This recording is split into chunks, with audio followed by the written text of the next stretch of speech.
It's time to plant a summer garden in Mississippi, and finally, it's dry enough to plant. We've got a kitchen garden in our backyard. It's about the size of 2 bars of soap, but I expect it to produce enough vegetables to feed a small island nation. Maybe that's because for 20 years, Dwayne and I planted on a vast scale for our direct market fruit and vegetable farm. 1,000 broccoli plants, 20 acres of strawberries, and rows of okra and squash so long that our neighbors said that by the time we picked all the way to the end, it was time to turn around and start picking it all over again. These days, Dwayne and I happily plant a tiny garden.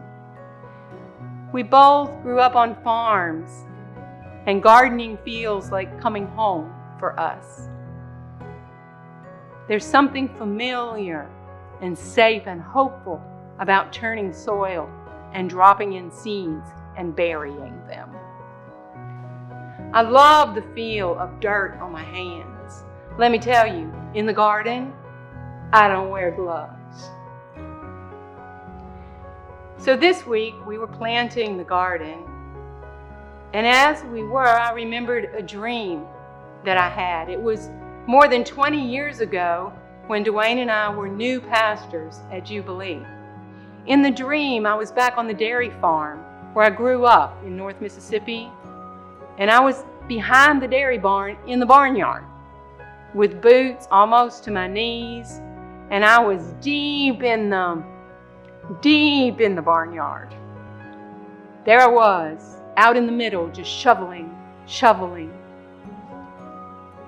And in my dream, my grandmother walked up to me and stood right outside the barnyard and watched me. And she had this look on her face that said, "What are you doing?"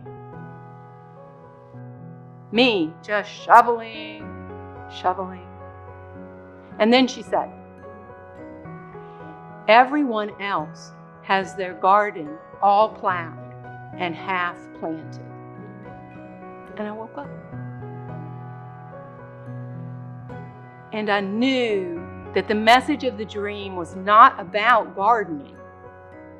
It was about the kind of pastor I would be at Jubilee. And that I needed to stop shoveling and go plant something at that church. So I bought a pot and I planted something in it, and I put it on the steps in front of the door at Jubilee, and I planted something in it. And every day for a long time, when I walked up the steps to unlock the church door, I said to myself, "Today, plant something."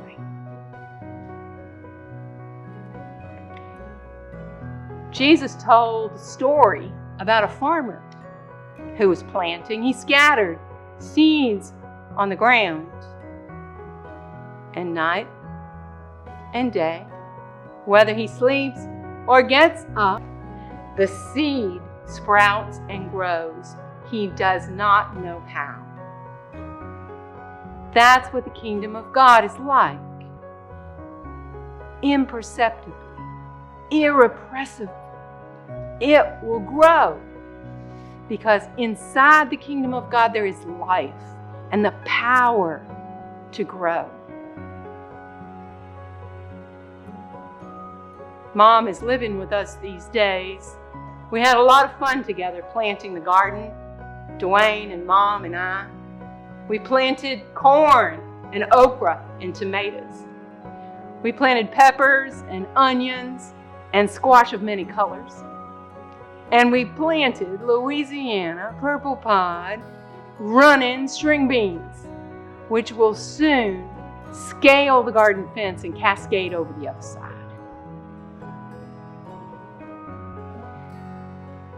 You know what?